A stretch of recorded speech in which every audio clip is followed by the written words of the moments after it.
everyone, this is Neeraj Srivastava and you are watching English Guider, a channel for English grammar, and today's topic is subject and predicate. तो देखते हैं subject and predicate. Subject and predicate sentence के दो भाग होते हैं. Subject कर्ता होता है और प्रेडिकेट विधेय होता है. यानी सब्जेक्ट उस व्यक्ति, वस्तु या स्थान को कहा जाता है जिसके बारे में उस सेंटेंस में बातें होती हैं. प्रेडिकेट सब्जेक्ट के बारे में जो भी बातें होती हैं उसे प्रेडिकेट कहा जाता है. तो a subject is a person, place or thing that is being talked about.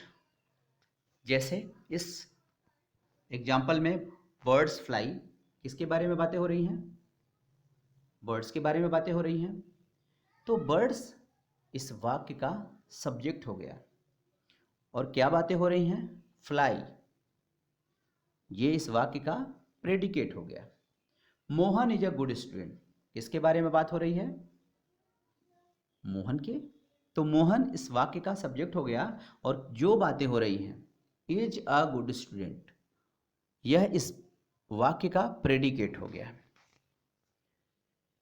Predicate tells something about the subject, it contains verb.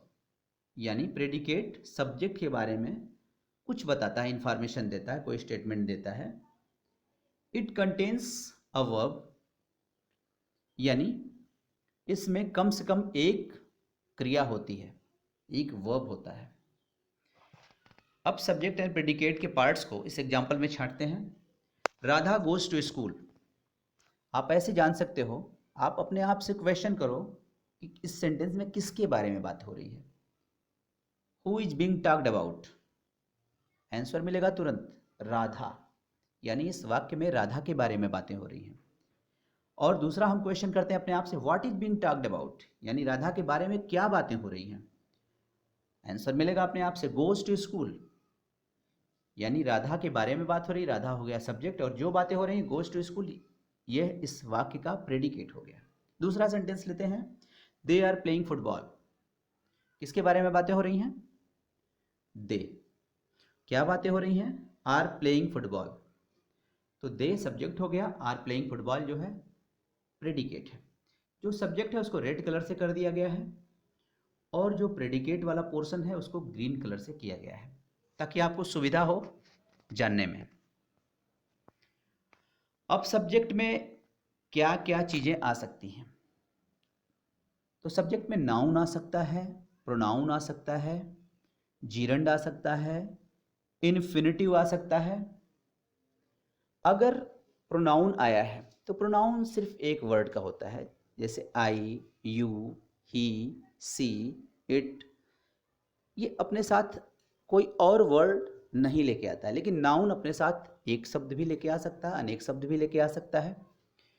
तो देखते हैं, कुछ एग्जाम्पल्स नीचे दिए गए हैं जो पार्ट्स ऑफ सब्जेक्ट को समझने में काफ़ी मदद करेंगे. जैसे पहला सेंटेंस है, Mohan is a good student. किसके बारे में बातें हो रही हैं? मोहन के बारे में. तो इस वाक्य का सब्जेक्ट है मोहन और इज अ गुड स्टूडेंट, यह प्रेडिकेट है. दूसरा सेंटेंस लेते हैं, अ boy was crossing the road. Predicate तो आप समझ गए होंगे, लेकिन सब्जेक्ट अ बॉय यानी दो शब्दों से मिलकर बना है, अ बॉय. तीसरा सेंटेंस लेते हैं, the old man was very tired. Subject तो समझ ही गए होंगे आप, द ओल्ड मैन सब्जेक्ट है. और चौथे सेंटेंस में, the young lady sitting in the chair is my sister. तो सब्जेक्ट कितना लंबा है? The young lady sitting in the chair, यानी इतना लंबा लंबा सब्जेक्ट आ सकता है. Is my sister, is my sister predicate वाला पोर्शन हो गया. The young lady sitting in the chair, ये आपका सब्जेक्ट है. अब देखते हैं कि सब्जेक्ट के कौन कौन से पार्ट्स हैं और किसके अंतर्गत हम किन किन वर्ड्स को रखेंगे.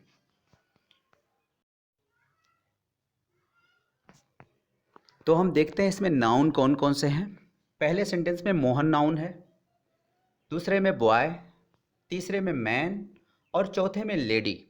तो जो नाउन है जिसके बारे में बातें हो रही हैं वो हेड वर्ड्स कहे जाएंगे. जैसे मोहन, मैन, बॉय, लेडी, ये इन चारों वाक्यों में हेड वर्ड्स हैं. अब रूल 1 कहता है कि यदि सब्जेक्ट दो शब्दों से मिलकर बना है तो हेड वर्ड के पहले जो भी शब्द आएगा वह क्वालिफायर होगा। एग्जाम्पल में देखते हैं, अ boy was crossing the road. A boy subject हो गया, बॉय हेडवर्ड है, उसके पहले अ लगा हुआ है तो अ हो जाएगा qualifier. A boy was crossing the road में a boy, a qualifier, boy headword है। क्वालिफायर के दो भाग होते हैं, डिटरमिनर और एडजेक्टिव। डिटरमिनर में आर्टिकल्स आते हैं a and the. Possessive adjectives आ सकते हैं जैसे my, his, our, your, their. Cardinal number 1 2 3 4 5 6 7 8। Demonstrative adjective this, that, these, those. Qualifiers भी आ सकते हैं जैसे ऑल, सम, मेनी। क्वालिफायर्स में all, some, many, a lot of, much, few, any, which, whose, plenty of, each, every, etcetera. यानी जो भी किसी चीज़ का परिमाण अथवा संख्या बताते हैं वो क्वालिफायर्स होते हैं। तो एडजेक्टिव में good, bad, tall, small, intelligent, beautiful, old, young, ये सारे एडजेक्टिव हैं जो भी नाउन की विशेषता बताते हैं। अब देखते हैं कि हेड वर्ड के अलावा क्या क्या आ सकता है। रूल सेकंड कहता है कि यदि सब्जेक्ट तीन वर्ड से मिलकर बना है तो पहला शब्द डिटरमिनर होगा, दूसरा शब्द क्वालिफायर होगा और तीसरा शब्द हेड वर्ड होगा। यानी सबसे पहले जरूरी है कि हमको हेड वर्ड को पहचानना। उसके पहले जो दो शब्द आएंगे उसमें पहला शब्द डिटरमिनर होगा, दूसरा शब्द क्वालिफायर होगा और तीसरा हेड वर्ड होगा। जैसे एग्जाम्पल में दिया है, the old man was very tired. इसमें सब्जेक्ट क्या है? The old man. हेडवर्ड सबसे पहले पहचानते हैं, हेडवर्ड मैन हो जाएगा, उसके पहले दो शब्द हैं द, ओल्ड, तो सबसे पहला शब्द डिटरमिनर होगा और हेडवर्ड और डिटरमिनर के बीच ओल्ड शब्द आया है, उसको बोलेंगे एडजेक्टिव क्वालिफायर, क्योंकि यह एडजेक्टिव होता है और ये नाउन की विशेषता बताता है, तो इसको एडजेक्टिव क्वालिफायर बोलेंगे। इस तरह से पहला तीन वर्ड से अगर हेडवर्ड के साथ दो वर्ड और आते हैं तो पहला वर्ड डिटरमिनर, दूसरा एडजेक्टिव क्वालिफायर और तीसरा हेडवर्ड होता है। रूल 4, यदि एक से ज़्यादा शब्द हेडवर्ड की विशेषता बताते हों तो उसे एडजेक्टिवल फ्रेज कहा जाता है। जैसे एग्जाम्पल में देखते हैं, the young lady sitting in the chair is my sister. The young lady, इतना तो आप समझ जाएंगे कि द डिटरमिनर होगा, यंग एडजेक्टिव क्वालिफायर होगा और लेडी जो है ये हेडवर्ड होगा। हेडवर्ड की कौन से वर्ड्स विशेषता बता रहे हैं? Sitting in the chair. ये शब्द सिटिंग इन द चेयर एक से ज़्यादा शब्द हैं और ये लेडी की विशेषता बता रहे हैं, इसे हम एडजेक्टिवल फ्रेज कहेंगे। और उसके बाद है इज माई सिस्टर, जिसको हम प्रेडिकेट के पार्ट में रखेंगे। The young lady is sitting in the chair is my sister, एक बार फिर से इसको समझ लेते हैं। The determiner, young adjective qualifier, lady headword, sitting in the chair, ये हो गया हमारा एडजेक्टिवल फ्रेज, और इज माई सिस्टर ये प्रेडिकेट का पार्ट है। नाउन और प्रोनाउन के अलावा जो पांचवा रूल है, ये नाउन और प्रोनाउन के अलावा जीरंड और इन्फिनेटिव भी किसी वाक्य का सब्जेक्ट होते हैं, हो सकते हैं। अब जीरंड और इन्फिनेटिव क्या है? ऐसे वर्ब्स जिसमें आईएनजी लगा दिया जाता है और वो सब्जेक्ट या ऑब्जेक्ट की भांति काम करते हैं, यानी किसी नाउन की भांति काम करते हैं, उसे हम जीरंड कहते हैं। जैसे इस सेंटेंस में smoking is injurious to health, smoke करना एक क्रिया है और उसमें आईएनजी लगा दिया गया है, ये सब्जेक्ट यानी नाउन का काम कर रहा है, इसलिए ये जीरंड कहा जाता है। तो smoking is injurious to health, drinking is harmful, drinking भी यहाँ सब्जेक्ट का काम कर रहा है। जीरंड ऑब्जेक्ट का भी काम करता है। जैसे I hate drinking, I hate smoking. उसी प्रकार से यदि इन्फिनेटिव उसे कहते हैं जो वर्ब के फर्स्ट फॉर्म के पहले टू लगा के बनाते हैं, उसे इन्फिनेटिव कहते हैं। जैसे to smoke is injurious to health, यानी सिगरेट पीना स्वास्थ्य के लिए हानिकारक है या धूम्रपान करना स्वास्थ्य के लिए हानिकारक है। To drink is harmful, to drink का मतलब यहाँ पानी पीने से नहीं, यहाँ पे दारू पीने से लगाया गया है। टू ड्रिंक इज हार्मफुल यानी पीना हार्मफुल है, खतरनाक है, हानिकारक है। To err is human, to err यानी गलती करना, यहाँ अर्थ आता है ना से, गलती करना, पीना। ये सारे के सारे